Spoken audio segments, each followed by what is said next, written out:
Hello friends, என்னோட பேர் செண்பகவல்லி. நான் செகண்ட் எம்எஸ்சி கம்ப்யூட்டர் சயின்ஸ்லேருந்து படிச்சுட்ருக்கேன். நான் அப்போது உங்ககிட்ட ஷேர் பண்ணிக்கிற டாபிக் என்ன அப்படின்னா cloud platforming internet of things. இதில் க்ளவுட் பிளாட்ஃபார்மோட பேசிக்ஸ் என்ன அப்படின்னு சொல்லிட்டு இதில் ஒரு க்ளவுட் பிளாட்ஃபார்மில் நமக்கு ஒரு அக்யூரேட்டான ஒரு டெஃபினேஷன் கொடுத்துருக்காங்க. A computing paradigm where the boundaries of computing will be determined by economic rational rather than technical limits அப்படின்னு சொல்கிறாங்க. இப்போ ஒரு க்ளவுட் கம்ப்யூட்டிங் யூஸ் பண்ணோம் அப்படின்னா நமக்கு டெக்னிக்கல் ஸ்கில்ஸ் இருக்கிறத விட எக்கனாமிக்கல் இருக்கணும், பவுண்டரிஸ் இருந்தாவே போதும் அப்படின்னு சொல்லிட்டு சொல்கிறாங்க. ஏன்னா இப்போ நம்மக்கிட்ட நிறைய அமௌண்ட் க்ளவுடு ஃபுல்லாகவே நம்ம நிறைய அமௌண்ட் இன்வெஸ்ட்மெண்ட் பண்ணுற மாதிரி தான் இருக்கும். நம்ம நிறைய அமௌண்ட் இன்வெஸ்ட் பண்ணுறோம் அப்படின்னாவே நமக்கு க்ளவுடில் எல்லா ஒர்க்கையுமே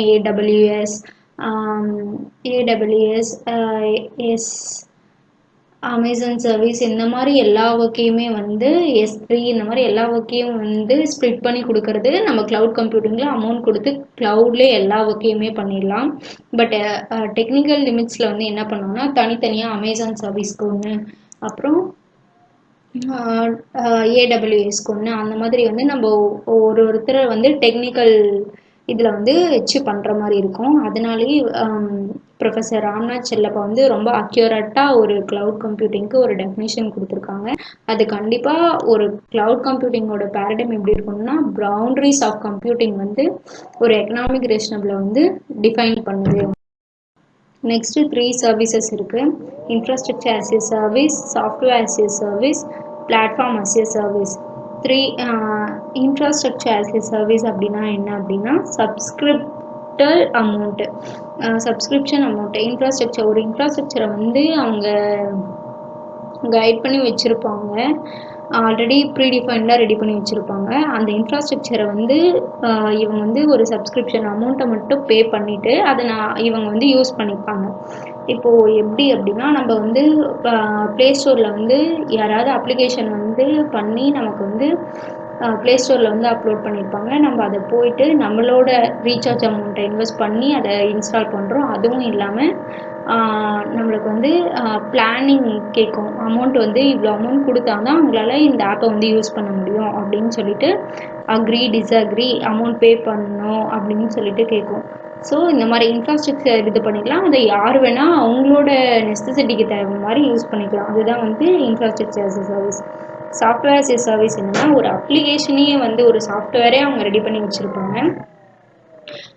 அதை நம்ம பே பண்ணிவிட்டு யூஸ் பண்ணிக்கலாம். நம்ம யூஸ் பண்ணுறோம் அப்படின்னா அதுக்கான அமௌண்ட்டை பே பண்ணிவிட்டு நம்ம யூஸ் பண்ணிக்கலாம். அதுதான் platform as a service. Software as a service அப்படின்னா என்னென்னா தனித்தனியாக எல்லா டூல்ஸுமே ஏபிஐ டூல்ஸ் லைக்வைஸ் அந்த மாதிரி டூல்ஸ்லாம் இருந்துச்சு அப்படின்னா அந்த டூல்ஸை நம்ம பை பண்ணி அந்த டூலை வச்சு நம்மளோட இதை டைனமிக்காக பண்ணிக்கலாம். ஸ்டாட்டிக்காக சாஃப்ட்வேர் டூல்ஸ் தனித்தனியாக இருக்கும், அதை நம்ம வாங்கி யூஸ் பண்ணி டைனமிக்காக யூஸ் பண்ணிக்கலாம். 3 டூல்ஸ் மாடல்ஸ் இருக்குது: பப்ளிக், ப்ரைவேட், ஹைப்ரிட்.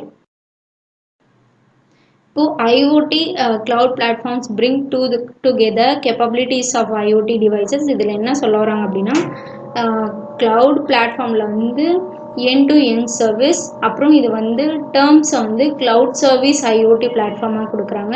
அதுக்கப்புறம் இதில் billions of devices கனெக்ட் பண்ணுறாங்க வித் த இன்டர்நெட் கனெக்ஷனை எஸ்டாப்ளிஷ் பண்ணி கனெக்ட் பண்ணுறாங்க. நெக்ஸ்ட்டு இதோட அக்வைர்டு டிவைஸ் எப்படி இருக்கும் அப்படின்னா எஃபிஷியண்ட்டாகவும் வேரியஸ் அப்ளிகேஷன் டிவைஸையும் நம்மளால் கனெக்ட் பண்ண முடியும்.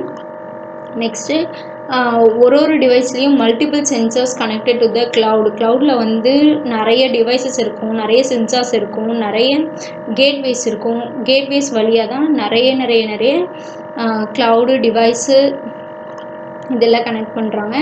இப்போது மார்க்கெட்டில் டிஃப்ரெண்ட் சர்வீஸ் ப்ரொவைடர்ஸ் இருக்குது. அதோட ஹோஸ்ட் ஒரு ranging application. Next application domains of IoT cloud platforms. இதில் visualization, research, application development, device management, system management, heterogeneity management, data management, analytics, deployment management, monitoring management, இந்த மாதிரி நிறைய cloud platforms இருக்குது. Next இதில் வந்து எக்ஸாம்பிள்ஸ் கொடுத்துருக்காங்க. ஹனிவெல்ஸ், சென்டியன்ஸ், Symons, மைண்ட்ஸ்பியர், கியூமுலாசிட்டி, இது எல்லாமே வந்து ஐஓடியில் இருக்கிற சர்வீசஸோட எக்ஸாம்பிள்ஸ் கொடுத்துருக்காங்க. இதில் சாஃப்ட்வேர் ஆஸ் எ சர்வீஸ் வந்து எதுக்குன்னா ready to use app within minimal maintenance. Next cloud challenges என்னென்னா ப்ரைவேசி. நம்ம கொடுக்குற நம்ம க்ளவுடில் அப்லோட் பண்ணுற டீட்டெயில்ஸ் வந்து நமக்கு மட்டும்தான் இருக்கா, செக்யூராக இருக்கா. நெக்ஸ்ட்டு பேண்ட்வித்தாக இருக்கா அப்படின்னு சொல்லிட்டு பார்க்கலாம். பேண்ட்வித்னா ஹார்ட்வேரும் மெயின்டெனன்ஸும், ஒன்லி இன்டர்நெட் மட்டும் தான் பேண்ட்வித்க்கு. அப்புறம் அவைலபிலிட்டி, ரிலையபிலிட்டி, என்னால் 24 ஹவர்ஸும் நினச்சாலும் என்னால் அதை வந்து அந்த டேட்டாவை ரிட்ரீவ் பண்ணி பார்க்க முடியுமா, இல்லை கிரிட்டிக்கல் ஸ்டேஜ் இருக்குமா. நெக்ஸ்ட்டு காஸ்டிங் வந்து க்ளவுட் கம்ப்யூட்டிங்க்கு காஸ்டிங் கண்டிப்பாக இருக்கும். Hello everyone, இன்னைக்கு நம்ம பார்க்க போகிற topic cloud platform in IoT. How cloud is used in IoT. IoT டிவைசஸில் ப்ராசஸ் ஆகிற டேட்டாஸ் வந்து நம்மளோட க்ளவுடில் ஸ்டோர் பண்ணிக்க முடியும். அது வந்து எவ்வளோ பெரிய அமௌண்ட் ஆஃப் டேட்டாஸாக இருந்தாலும் சரி, அது வந்து நம்மளால் க்ளவுடில் ஈஸியாகவே ஸ்டோர் பண்ணிக்க முடியும். And to manage the devices remotely. For example, இப்போ வந்து நம்ம கார் வந்து லாக் பண்ண மறந்துட்டே வந்து நம்ம மேல் ஃப்ளோருக்கு வந்து நம்ம போயிட்டோம். அது வந்து திருப்பி நம்ம கீழே இறங்கி வந்து தான் அந்த கார் வந்து லாக் பண்ணணும் அப்படின்றது அவசியம் இல்லை. நம்ம ஐஓடி டிவைஸை யூஸ் பண்ணி நம்ம மேலேருந்தே வந்து அந்த கார் ரிமோட் மூலியமாக வந்து லாக் பண்ணிக்கலாம். The scalability of cloud IoT platform enables the processing of large amount of data as well. Cloud platform வந்து ரொம்ப ஸ்கேலபிளாக இருக்கிறதுனால நம்ம எவ்வளோ லார்ஜ் அமௌண்ட் ஆஃப் டேட்டாவாக இருந்தாலுமே ஈஸியாக நம்ம வந்து க்ளவுடில் ஸ்டோர் பண்ணிக்க முடியும். Cloud computing is an integral component of IoT ecosystem. ஐஓடியில் க்ளவுட் கம்ப்யூட்டிங்ன்றது வந்து ரொம்ப இம்பார்ட்டண்ட்டான காம்போனண்ட். எதனால் க்ளவுட் கம்ப்யூட்டிங் ஐஓடியில் ரொம்ப இம்பார்ட்டண்ட்டான காம்போனண்ட்டாக இருக்குன்னா, ஐஓடி டிவைசஸ் வந்து நிறைய அமௌண்ட் ஆஃப் டேட்டாஸ் வந்து ஜென்ரேட் பண்ணிகிட்டே இருக்கும். அந்த ஜென்ரேட் பண்ணுற டேட்டாஸ் வந்து நம்ம ஈஸியாகவே உடனே க்ளவுடில் ஸ்டோர் பண்ணிக்க முடியும். அப்படி ஸ்டோர் பண்ணி வைக்கிற டேட்டாவை வந்து நம்ம எப்போ வேணாலும் மேனேஜ் பண்ணிக்கலாம், ஆக்சஸ் பண்ணிக்கலாம், பேக்கப் எடுத்துக்கலாம், என்னன்னாலும் பண்ணிக்கலாம். இது எல்லாமே நம்ம எந்த டிவைஸில் இருந்து வேணாலுமே பண்ணிக்கலாம். நம்ம ஆல்ரெடி பார்த்த மாதிரி ஐஓடி டிவைஸ் வந்து கண்டினியூவாக டேட்டாவை ஜென்ரேட் பண்ணிகிட்டே இருக்கோம். அந்த பண்ணிகிட்ருக்கிற டேட்டாவை வந்து நம்ம ரொம்ப காஸ்ட் எஃபெக்டிவாக வந்து ஸ்டோரேஜ் பண்ணிக்கலாம். க்ளவுடில் வந்து அந்த நம்ம ஐஓடி டிவைஸில் ஜென்ரேட் ஆகிற டேட்டாஸை ஸ்டோர் பண்ணுறதுக்கு ரொம்பலாம் வந்து செலவு பண்ணணுன்னு அவசியம் கிடையாது. ரொம்ப கம்மி தான். அது இல்லாமல் நம்ம எவ்வளோ ரிசோர்ஸஸ் வந்து யூஸ் பண்ணுறோமோ அதுக்கு மட்டும் நம்ம பே பண்ணால் போதும். நம்ம ஸ்டோர் பண்ணி வைக்கிற டேட்டாவை வந்து எப்போ வேணாலும் அனலைஸ் பண்ணிக்கலாம், எப்போ வேணாலுமே நம்ம வந்து ஆக்சஸ் பண்ணிக்க முடியும். டேட்டா ப்ராசஸிங், நம்ம ஸ்டோர் பண்ணி வச்சுருக்கிற டேட்டாவை எப்போ வேணாலும் ப்ராசஸ் பண்ணலாம், க்ளீன் பண்ணிக்கலாம், அக்ரிகேட் பண்ணிக்கலாம், இல்லை ட்ரான்ஸ்ஃபார்ம் பண்ணிக்கலாம், என்ன வேணாலும் பண்ணிக்கலாம். அண்ட் இப்போ எக்ஸாம்பிளுக்கு வந்து பார்த்தோன்னா, ஒரு பேஷண்ட்டோட ஹார்ட் பீட் வந்து நம்ம மானிட்டர் பண்ணணும் அப்படின்னாலும் நம்ம லைவாக வந்து க்ளவுட் யூஸ் பண்ணி நம்ம அந்த பேஷண்ட்டோட ஹார்ட் பீட் வந்து நம்ம மானிட்டர் பண்ணிக்க முடியும். செக்யூரிட்டி, இப்போது நம்ம க்ளவுடில் ஸ்டோர் பண்ணி வச்சுருக்கிற டேட்டாஸ் வந்து யாரெல்லாம் பார்க்கணும், யாரெல்லாம் பார்க்கக்கூடாது அப்படின்னு வந்து நம்மளால் கண்ட்ரோல் பண்ண முடியும். அன்ஆத்தரைஸ்டு பர்சன்ஸால் நம்மளோட ரிசோர்ஸஸை பார்க்கவோ இல்லை ஹேக் பண்ணவோ முடியாது. அது மட்டும் இல்லாமல் நம்மளோட டேட்டாஸ் வந்து நம்ம என்கிரிப்ட் பண்ணி வச்சுக்கலாம். இது எதுக்காகனா, சப்போஸ் இப்போ வந்து ஹேக்கர்ஸ் வந்து நம்மளோட ரிசோர்ஸஸ் ஹேக் பண்ணாலுமே அந்த டேட்டா என்கிரிப்ட் ஆகிருக்கிறதுனால அது என்ன டேட்டா அப்படின்றது வந்து அவங்களுக்கு தெரியாது. நெக்ஸ்ட் வந்து டிவைஸ் மேனேஜ்மெண்ட். டிவைஸ் மேனேஜ்மெண்ட் எதுக்காகனா, நம்மளோட ஐஓடி டிவைஸ் வந்து நம்ம மானிட்டர் பண்ணிக்கலாம், எங்கேருந்து வேணாலும் மானிட்டர் பண்ணிக்கலாம், எங்கேருந்து வேணாலும் மேனேஜும் பண்ணிக்க முடியும். Machine learning and AI. Machine learning and AI எதுக்காகனா, நம்மளோட டிவைசஸில் வந்து ஏதாச்சும் சைபர் அட்டாக்ஸ் இருக்குதா அப்படின்றது வந்து டிடெக்ட் பண்ணுறதுக்காகவும், அப்புறம் ப்ரிடிக்டிவ் மெயின்டெனன்ஸ்.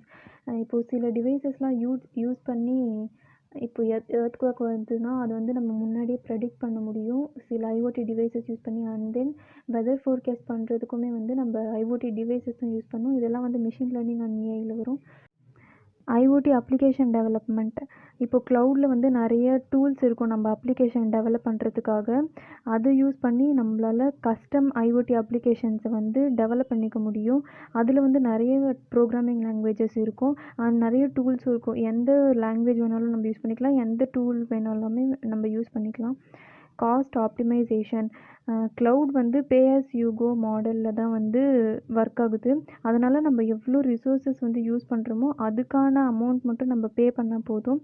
அண்ட் ஸ்கேலபிலிட்டினா என்னென்னா, இப்போ நம்ம எவ்வளோ ரிசோர்ஸஸ் யூஸ் பண்ணுறோமோ அதுக்கான பிளேஸ் மட்டும் வந்து க்ளவுட் வந்து ப்ரொவைட் பண்ணோம். இப்போ நம்ம நிறைய ரிசோர்ஸ் யூஸ் பண்ணோம்னா நம்மளுக்கு நிறைய அமௌண்ட் ஆஃப் ஸ்பேஸ் வந்து க்ளவுடில் வந்து நம்மளுக்கு ப்ரொவைட் பண்ணுவாங்க. மானிட்டரிங் அண்ட் மெயின்டெனன்ஸ்னால் என்னென்னா, இப்போது ஹெல்த் கேர் ஐஓடியில் வந்து சில டூல்ஸ்லாம் இருக்குது. அது எதுக்காக யூஸ் பண்ணுவோம் அப்படின்னா, நம்மளுக்கு வரப்போகிற டிசீஸ் வந்து நம்மள ப்ரெடிக்ட் பண்ணி முன்னாடியே சொல்லிடும். லைக் வந்து இப்போது ஒரு பர்சனுக்கு வந்து கேன்சர் வரத்துக்கான சிம்டம்ஸ்லாம் இருக்குது அப்படின்றது வந்து அந்த டிவைஸ் வந்து ப்ரெடிக்ட் பண்ணி முன்னாடியே சொல்லிடும். அதனால் வந்து நம்மளால் அந்த டிசீஸ் வந்து அவங்களுக்கு வராமல் தடுக்க முடியும். Global reach. க்ளவுட் வந்து வேர்ல்டு வைடாக எல்லா பிளேஸ்லையுமே வந்து டேட்டா சென்டர்ஸ் வந்து அவைலபிளாக இருக்குது க்ளவுடில். ஃபார் எக்ஸாம்பிள் வந்து பார்த்திங்கன்னா கூகுள் க்ளவுட் பிளாட்ஃபார்ம் வந்து எல்லா பிளேசஸ் ஆஃப் த வேர்ல்டுலேயுமே இருக்குது. அதனால் வந்து நம்ம வந்து ஈஸியாக வந்து க்ளவுட் வந்து ஆக்சஸ் பண்ணிக்க முடியும்.